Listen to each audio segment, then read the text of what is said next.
Alhamdulillahi rabbil alamin. Allahumma shalli ala sayyidina Muhammadin sayyidil mursalin wa ala alihi wa sahbihi ajma'in. Amma ba'd. Takdim dan keikraman khatib. Yang pertama sekali kepada yang mulia dan yang terhormat, guru-guru kita semuanya yang telah berhadir, kiai-kiai, bapak ustaz, ibu-ibu, bapak haji yang telah berhadir, yang dimuliakan oleh Allah Subhanahu wa ta'ala. Selanjutnya ta'lim dan keikraman khatib kepada yang mulia dan yang terhormat seluruh para hadirin sidang jamaah Jumat yang dimuliakan oleh Allah Subhanahu wa ta'ala. Para hadirin sidang jamaah Jumat yang mulia, pada pertemuan kali ini mungkin khatib hanya ingin mengulang kaji tentang pelajaran-pelajaran yang telah pernah kita pelajari pada pertemuan yang lalu. Suatu ketika malaikat Jibril bertemu dengan Rasulullah sallallahu alaihi wasallam. Dalam sela-sela pembicaraannya antara malaikat Jibril dengan Rasulullah Muhammad sallallahu alaihi wasallam, malaikat Jibril berpesan kepada Rasulullah akan 3 perkara. Apa perkara tersebut? Yang mana perkara pesan-pesan tersebut disampaikan oleh malaikat Jibril supaya bisa diamalkan untuk dirinya Rasulullah dan juga kepada umat Rasulullah hingga akhir zaman. Apa 3 perkara tersebut? Perkara pertama yang malaikat Jibril sampaikan kepada baginda Rasulullah Muhammad sallallahu alaihi wasallam adalah, hidup olehmu wahai Muhammad, tetapi ingat, engkau pasti akan merasakan mati. Begitu juga kepada kita umatnya Rasulullah, hidup oleh kita bagaimanapun yang kita suka, hidup oleh kita bagaimanapun yang kita mau, tetapi ingat, kematian pasti akan bertemu dengan kita yang hidup. Karena janji Allah di dalam Al-Quran, kullu nafsin dha'iqatul maut. Barang siapa yang sudah bernyawa pasti akan merasakan kematian. Kapan kematian tersebut akan datang? Kematian, syarat untuk mati bukanlah kanak-kanak. Syaratnya untuk wajib mati bukanlah saat kita sudah tua, saat kita sudah dewasa, saat usia kita muda, ataupun usia kita sudah senja. Lalu kapan kematian tersebut akan datang? Ingat saudaraku, kematian, syarat untuk mati adalah hidup. Kapanpun ia, kita tidak mengetahuinya. Apabila kita sudah ada nyawa, apabila kita sudah merasakan kehidupan, itu menjadi satu syarat untuk wajib akan mati. Tidak mesti kita harus kanak-kanak harus mati. Tidak mesti kita harus dewasa baru mati. Tidak mesti kita harus tua senja baru mati. Tidak. Apabila sudah bernyawa, pasti akan merasakan kematian. Itu pesan malaikat Jibril kepada Rasulullah dan juga kepada umatnya Rasulullah Muhammad sallallahu alaihi wasallam. Hadirin kaum muslimin sidang jemaah Jumat yang dimuliakan oleh Allah Subhanahu wa ta'ala. Selanjutnya pesan yang kedua yang disampaikan malaikat Jibril kepada baginda Rasulullah Muhammad sallallahu alaihi wasallam adalah, hiduplah sesukamu, lakukanlah apapun yang engkau suka, lakukanlah apapun yang engkau inginkan, akan tetapi ingat, apapun yang telah kita kerjakan semasa dalam kehidupan, apapun yang telah kita lakukan semasa kita masih diberikan kesehatan oleh Allah Subhanahu wa ta'ala, itu satu pun tidak luput daripada tanggung jawab di hadapan Allah Subhanahu wa ta'ala.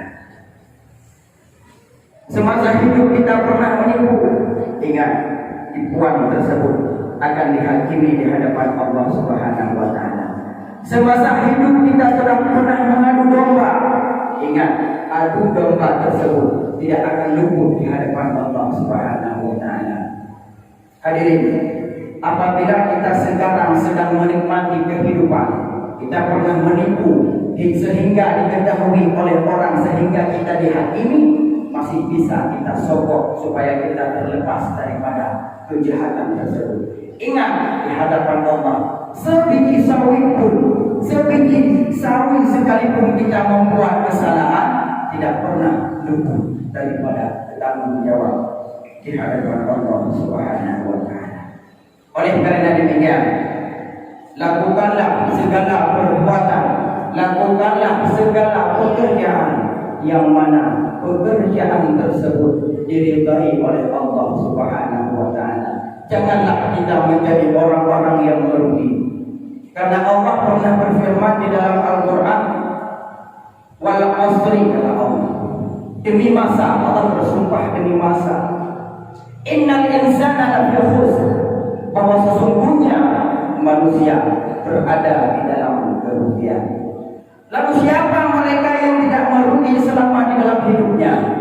Illal ladzina amanu wa 'amilus shalihati wa tawassaw bil haqq wa tawassaw bis sabr.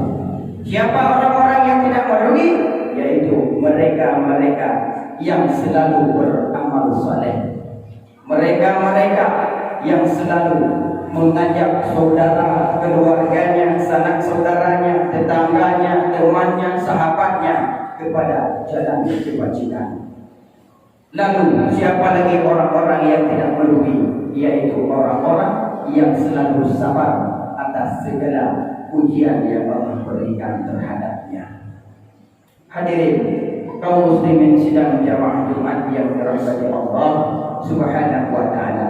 Itu pesan yang kedua yang malaikat Jibril sampaikan kepada Rasulullah dan juga kepada umatnya Rasulullah Muhammad sallallahu alaihi wasallam, yaitu berbuatlah, lakukanlah apapun yang kita suka, tetapi tidak satupun luput daripada tanggung jawab kita di hadapan Allah Subhanahu wa taala.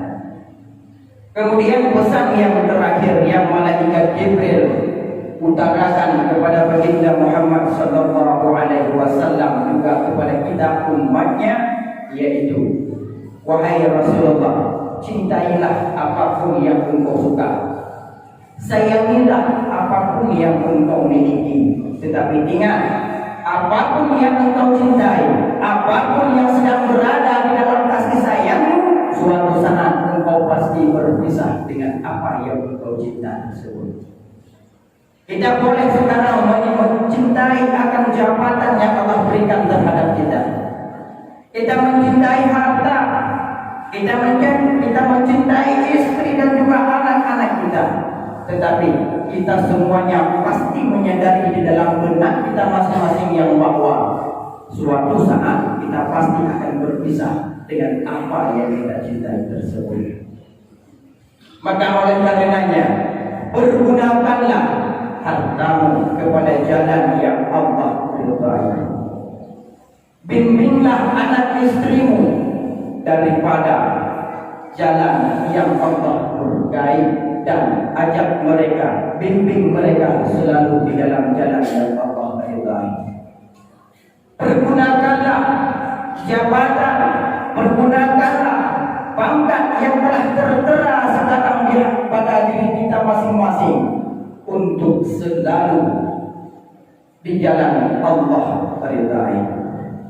Jangan karena pangkat, jangan karena jabatan sehingga kita mungkar kepada Allah, menzalimi sesama muslim, bahkan dapat mengorbankan kehidupan kaum muslimin yang lainnya. Pergunakanlah jabatan tersebut di jalan Allah Subhanahu wa taala. Pergunakanlah kesehatan yang Allah berikan kepada ibadah-ibadah yang Allah perintahkan.